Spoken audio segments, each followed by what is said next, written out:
நெடுந்தீவு மக்களின் உடனடி தேவைகளுக்கு தீர்வு காணும் நோக்கில் ஈழ மக்கள் ஜனநாயக கட்சியின் நெடுந்தீவு பிரதேச சபை உறுப்பினர்கள் வடக்கு மாகாண ஆளுநர் நாகலிங்கம் வேதநாயகனை சந்தித்து கலந்துரையாடினர். நெடுந்தீவு பிரதேச மக்கள் எதிர்நோக்கும் குடிநீர், போக்குவரத்து மற்றும் வீதி அபிவிருத்தி உள்ளிட்ட பல்வேறு பிரச்சினைகள் தொடர்பில் 3 பிரதான கோரிக்கைகளுக்கு தீர்வினை பெற்றுக்கொள்ள குறித்த சந்திப்பு இடம்பெற்றது. இந்த சந்திப்பு தொடர்பில் யாழ் ஊடக அமையத்தில் ஊடக சந்திப்பு ஒன்றை முன்னெடுத்திருந்த ஈழ மக்கள் ஜனநாயக கட்சியின் நெடுந்தீவு பிரதேச சபை உறுப்பினர்கள் ஆளுநருடனான சந்திப்பு தொடர்பில் இவ்வாறு தெரிவித்துள்ளனர். நான் அல்ஃபிரட் ஞான ரோபர்ட், நெடுந்தீவு பிரதேச சபை உறுப்பினர். தற்பொழுது நெடுந்தீவு சமகாலத்தில் எதிர்நோக்குகின்ற பல விடயங்கள் தொடர்பாக இன்று நாங்கள் வடமாகாண ஆளுநரை சந்திப்பதற்காக வந்திருந்தோம். அத்தோடு எமது கட்சியின் கௌரவ தலைவர் மற்றும் செயலாளர் நாயம் அவர்களுடன் நெடுந்தீவு பிரச்சினை தொடர்பாக கலந்துரையாடிய பின் இன்று நாங்கள் இந்த ஊடக சந்திப்பை ஏற்படுத்தி இருக்கின்றோம். அந்த வகையிலே நெடுந்தீவில் சமகாலத்தில் மக்கள் எதிர்நோக்கும் பிரச்சனைகளாக மிக முக்கியமாக அடையாளப்படுத்தப்பட்டது தற்பொழுது பொதுமக்களுக்கான குடிநீர் விநியோகம். தற்பொழுது நெடுந்தீவிலே கோடை காலம் தற்பொழுது வர இருப்பதனால் நெடுந்தீவிலே பொதுமக்கள் மற்றும் கால்நடைகளுக்கான குடிநீர் தேவை மிக முக்கியமாக தேவைப்பாடாக உள்ளது. அந்த வகையிலே இலங்கையிலே முதலாக நெடுந்தீவில்தான் கடல் நீர் சுத்திகரிப்பு நிலையம் ஆரம்பிக்கப்பட்டது.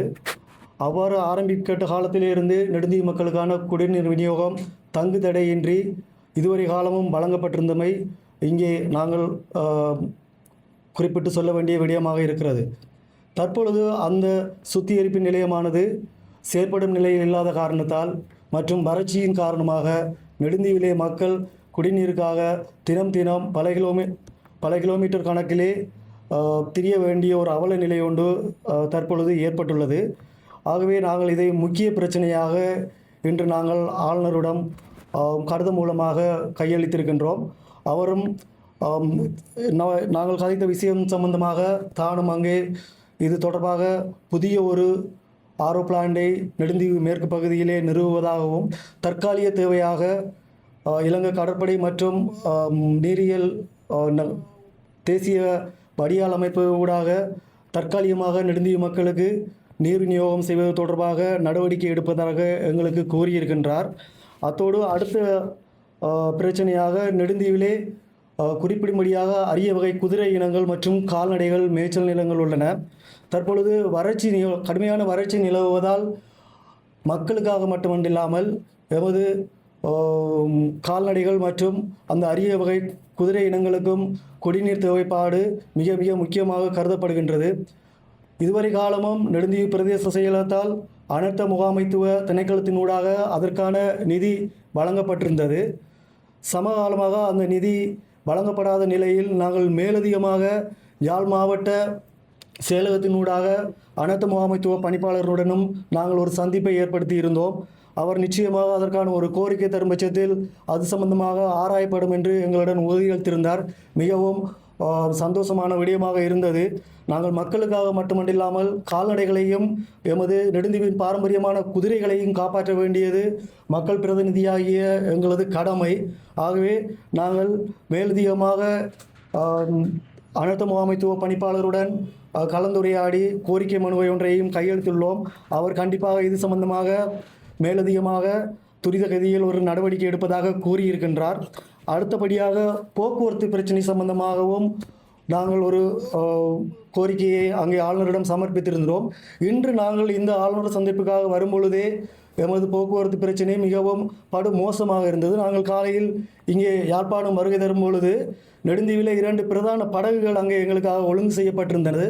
அந்த வகையிலே தனியார் படகு ஒன்று காலை 6:30 மணியளவில் ஒன்றும், அடுத்த படகு முற்பகல் 7:30 மணியளவிலும் இடம்பெற்றிருந்தது.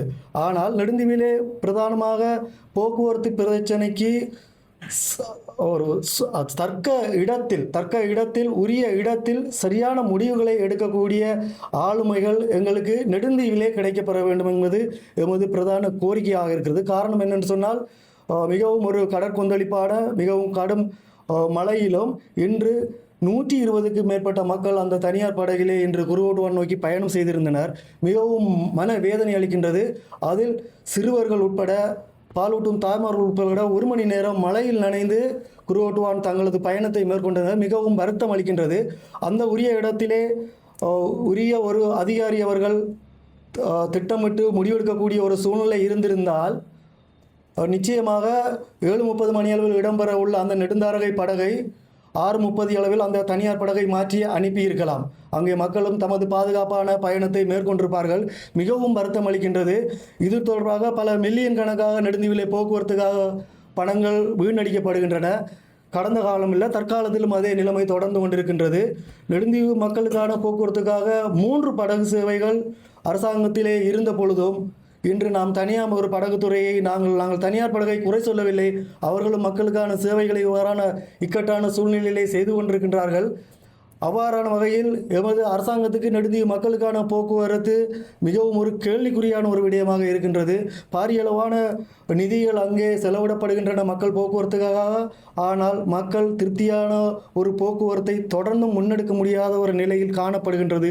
இது சம்பந்தமாகவும் நாங்கள் ஆளுநரிடம் கதைத்திருந்தோம். அவர் நிச்சயமாக நாங்கள் கதைத்த விஷயத்தை அவரும் தாங்கள் உரிய வகையிலே நடவடிக்கை எடுப்பதற்காக எங்களுக்கு உறுதியளித்துள்ளார். அந்த வகையிலே எங்களுக்கு இந்த பயணமானது, இந்த சந்திப்பானது ஒரு மன சந்தோஷத்தையும் ஒரு எதிர்பார்ப்பையும் எங்களிடையே ஏற்படுத்தி இருக்கின்றது. நிச்சயமாக எங்களுக்கான கடல் போக்குவரத்து இனிவரும் காலங்களில் சிறப்பாக அமைய வேண்டும் என்பது எங்களால் கோரிக்கை மட்டும்தான் வைக்க முடியும். உரிய திணைக்கள அதிகாரிகளும் அரசியல் தலைமைகளும் அவர்களுடைய பங்கேற்பில் இதனை பூர்த்தி செய்ய வேண்டும் என்பதே எங்களது மிகவும் மேலான ஒரு வேண்டுகோளாக அமைகின்றது. அடுத்தபடியாக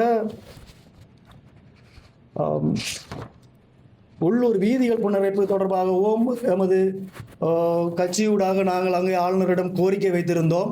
நெடுந்தீவுக்கான பிரதான வீதி இறங்குத்துறையிலிருந்து கோட்டைக்காடு துறைமுகம் வரையான வீதி, நெழுமணி பிள்ளையார் கோயிலிருந்து சீக்கிரியாம்பள்ளம் வரையாக மிகவும் பள்ளம் மேடாக மக்கள் தித்வா புயலின் போது பெரிய இடர்பாடுகளை அந்த வீதியிலே தினமும் சந்தித்து வந்தனர்கள். எமது பிரதேச சபையால் கூடி மக்களுக்கான போர்க்கால நடவடிக்கையாக அனர்த்தத்துக்கு முகம் கொடுப்பதற்கு அந்த பாதை சரியான முறையிலே சீர் செய்யப்படாமல் புனரமைக்கப்படாமல் பெரிய நிவாரண கொடுப்பனவுகளையோ ஏதிய புனரமைப்பு வேலைகளையோ இல்லாட்டி அனர்த்த பதிலுறுப்பு செய்வதற்கோ எங்களுக்கு பெரிய இடர்பாடாக அமைந்தது. இது தொடருமானால் நெடுந்தீவிலே மக்கள் வாழ முடியாத ஒரு சூழ்நிலை ஏற்படும். ஆகவே இந்த நிதி விடுவிப்பு செய்திருக்கமை மகிழ்ச்சி அளிக்கின்றது. அந்த வீதியானது துரித கதியில் போடப்பட வேண்டும். போடப்படும் பொழுது அங்கே இருக்க அரசு ஊழியர்கள் மற்றும் அலுவலக தேவை மற்றும் மருத்துவ சேவைக்காக அங்கே மக்கள் இலகுவாக சென்று மற்றும் கடற்தொழில் நடவடிக்கைகள் ஈடுபடுகின்ற தொழிலாளர்களுக்கும் அது ஒரு சிறந்த பயண போக்குவரத்துக்கான பாதையாக அமையும் என்று நாங்கள் எதிர்பார்க்கின்றோம். அதையும் தற்பொழுது ஒரு ஒருங்கிணைப்பு கூட்டத்திலே அந்த விஷயம் கதைக்கப்பட்டதும் தற்பொழுது ஆளுநரும் எங்களுக்கு உறுதியளித்திருக்கின்றார். அதற்கான நிதி விடுவிக்கப்பட்டுள்ளது. இனிவரும் சில மாத காலப்பகுதிகளில் அந்த வீதியானது புனரமைக்கப்படும் என்று உறுதியளித்திருக்கின்றார். நாங்கள் இன்று இந்த வந்திருக்கின்ற இந்த பயணமானது மிகவும் ஒரு திருப்தியானதும் பயனளிக்கக்கூடிய ஒரு சந்திப்பாகவும் எங்களுக்கு அமைந்திருக்கின்றது. அந்த வகையிலே நாங்கள் ஈழமக்கள் ஜனநாயக கட்சியாக மக்கள் பிரதிநிதியாக வெறும் பார்வையாளர்களாக மட்டும் நாங்கள் நெடுந்தீவிலே இருந்துவிடவில்லை. மக்கள் பிரச்சனைகளை அன்றாடம் எமது சபை கூட்டத்திலே நாங்கள் கோரிக்கையாக முன்வைத்து வருகின்றோம். எங்களுக்கு உரிய பிரதேச சபைக்குரிய நிதி வருவாய் மிகவும் குறைவாக இருக்கிற காரணத்தால் பிரதேச சபையால் மக்களுக்கான போதிய வசதிகளையும் சேவைகளையும் வழங்க முடியாது உள்ளது. ஆகவே மக்களும் சிந்திக்க வேண்டும். மக்களும் சரியான முறையிலே சிந்தித்து செயல்பட வேண்டும்ங்கிறது எங்களுடைய ஒரு நேரடி கோரிக்கையாக அமைகின்றது. நாங்கள் நிறைய சந்தர்ப்பங்களை இழந்திருக்கின்றோம். கடந்த காலங்களில் நடந்த எங்களுக்குரிய அபிவிருத்தி திட்டங்களையும் தற்பொழுது நடக்கின்ற அபிவிருத்தி திட்டங்களையும் நாங்கள் பகுப்பாய்வு செய்து பார்க்க வேண்டிய சூழ்நிலையில் கட்டாயத்தில் தற்பொழுது நாங்கள் இருக்கின்றோம். ஆகவே மக்கள் உங்களுக்குரிய தேவைகளை நீங்கள் இழந்துவிட்டு தேடுவதை விட தேடி சிறப்பாக அமைத்துக்கொள்வதே காலத்தின் தேவையாக உள்ளது. ஆகவே மக்களும் கடந்த கால சில அபிவிருத்தி திட்டங்களை நீங்கள் மீளாய்வு செய்து பார்ப்பதோடு சிறந்த ஒரு அரசியல் தேவையையும் உங்களுக்காக நீங்கள் உருவாக்கி கொள்ள வேண்டும். இது எமது மேலான வேண்டுகோள்.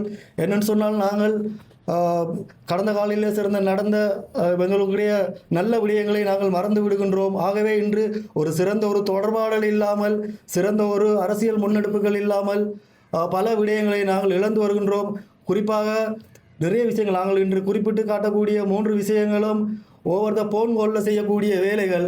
ஆனால் இன்று நாங்கள் கடல் தாண்டி இங்கு ஆளுநரிடமும் மாவட்ட செயலரிடமும் கோரிக்கை வைக்க வேண்டிய ஒரு ஒரு துப்பாக்கிய நிலை ஏற்பட்டிருக்கின்றது.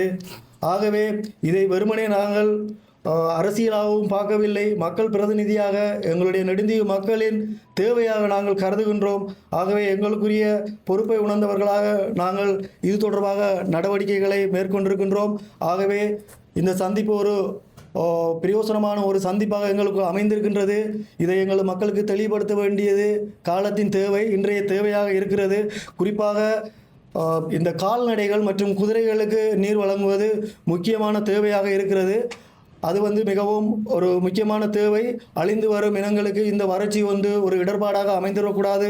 அது மேலதிக அனர்த்தத்தை கொண்டுவதற்கு வாய்ப்புகள் அதிகரிக்கும். ஆகவே மாவட்ட செயலகம் ஊடாக நெடுந்தீவு பிரதேச செயலகத்துக்கு அந்த குதிரைகள் மற்றும் கால்நடைகளுக்கான நீர் விநியோகிப்பதற்கான அந்த நிதி வழங்கப்பட வேண்டும் என்பது எமது மேலான கோரிக்கை. அது நிச்சயம் நிறைவேறும். எமது நெடுந்தீவை பொறுத்தமட்டிலேயே ஒரு வளமான பிரதேசம், வசதிகள் குறைவண்டில்லை. எங்களுக்கு போக்குவரத்து தான் மிகவும் பிரதான ஒரு பிரச்சனையாக இருக்கின்றது. அந்த வகையிலே திங்கள் மற்றும் வெள்ளி மிகவும் ஒரு மக்கள் மற்றும் சுற்றுலாவிகள், அரச ஊழியர்கள் அதிகளவாக வந்து செல்லக்கூடிய நாட்கள். அந்த நாட்களில் மட்டும் போக்குவரத்து பிரச்சனை வெகுவாக இருக்கின்றது. இதனால் மக்கள் மற்றும் படகு உரிமையாளர்கள் மற்றும் மக்கள் மற்றும் கடற்படை மற்றும் மக்கள் மற்றும் RDA மற்றும் பிரதேச செயலகம் ஊடாக பல தரப்பட்டப்பான முணுங்கல்கள் இன்னும் இருந்த வண்ணமே இருக்கின்றன. அந்த முணுங்கல்களை சீர் செய்வதற்கு அரச படகு சேவைகள் நிரந்தரமாக்கப்பட வேண்டும். குமுதியான படகு தற்பொழுது இன்ஜின் பழுது காரணமாக பல மாதங்களாக திருத்தப்படாமல் இருக்கின்றது. தற்பொழுது ஓடப்படுகின்ற நெடுந்தாரகை மற்றும் வடதாரகை படகுகளும் அவ்வப்போது பழுதாகுவது மக்களுக்கு பெரிய சிரமங்களை ஏற்படுத்துகிறது.